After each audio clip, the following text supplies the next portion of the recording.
So ayun na nga, ito yung pinaka-exciting part sa kasalan ng Batangas. Yung tinatawag nilang sabugan ay isa din sa kanilang tradisyon sa kasal. Na ang ibig sabihin nun, ang kukuning ninong at ninang ay magbibigay ng panimula sa bagong mag-asawa.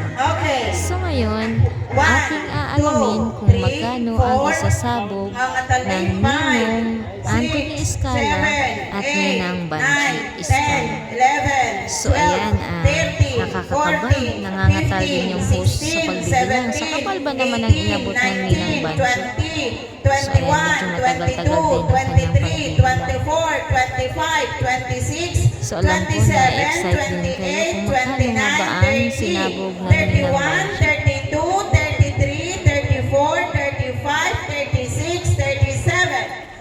38, 39, 40.